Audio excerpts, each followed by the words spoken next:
Stakeholders in the electoral sector have met in a bid to make recommendations for better electoral processes across the country. The Executive Director of Kimpact Development Initiative, who was addressing participants at a two-day National Multi Stakeholders Forum on electoral reform held in Abuja, says there's an urgent need to develop policies that will make the electoral process better in subsequent elections, using the failures of the last general elections for better planning. Participants at the event say there is need for collaboration across board to ensure the recommendations made would be implemented for a better democratic process. The Electoral Act we used in 2023 was actually signed in 2022.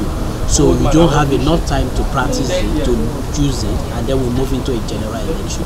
And that is why we are starting the conversation now to see how we can quickly start and then move ahead and see how we can have a perfect, if not perfect, a near perfect, free, fair, credible election in 2027. If you look at the presidential election in February, the IREF didn't work the way people expected it to work.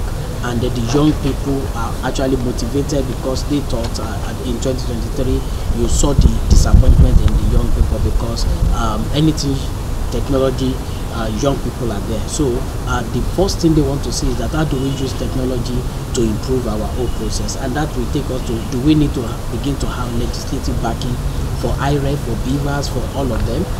INEC has a lot they are doing.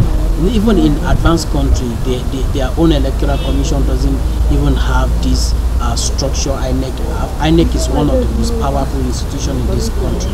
That is one thing we need to know, because they handle electoral offender, they prosecute electoral offender, they conduct elections, civic education, voter education, procurement, and they monitor political party, do a whole lot of things. But in other countries, all this has been splitted for effectiveness. And so it is not a new conversation, but it's just that the young people or the stakeholders in the house are just emphasizing it, that the time has come. So can INEC just focus on election and conduct election? And that is why, because INEC is handling the logistics, handling the procurement, handling everything, then you begin to hear late arrival of materials. Normally they should come and conduct clean election, and then can't. Another organization should do their job in terms of procurement. Another organization should do their job in terms of monetary campaign finance. We seem to have very weak enforcement system in our climate. Yes, the law may have provided for free, fair, credible elections. But the fact that our systems are very weak, it becomes more like an enabler for those who manage our elections. They feel that nothing will happen. These things have happened before, and nothing happened. So let's continue. So the impunity continues to high.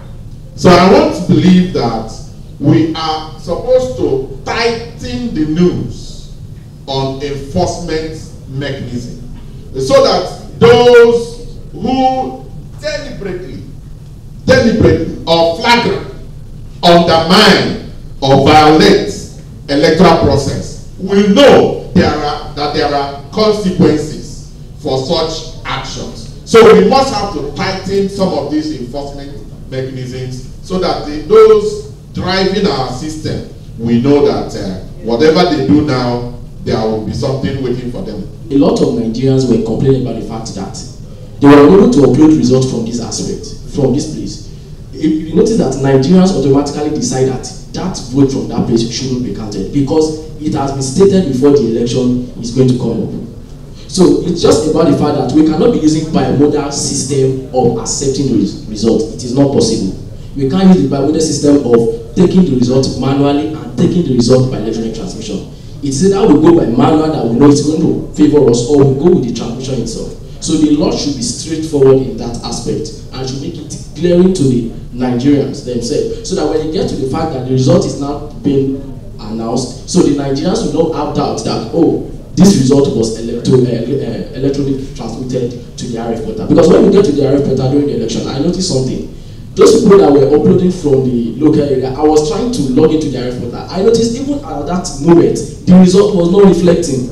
The result wasn't reflecting, and some have actually uploaded. Now, if you know these papers of 18 and the higher of 18, 2022, they used it in Ekiti State and Osun State before they actually used it in the national election. And we noticed and we saw how it was being properly used there. And that was why Nigerians believe that for the fact that Ekiti State and Osun State have used this thing conveniently, then it is good for Nigeria to go by it. But I think the law did not clearly state that we are not using the bimodal use of uploading both manually and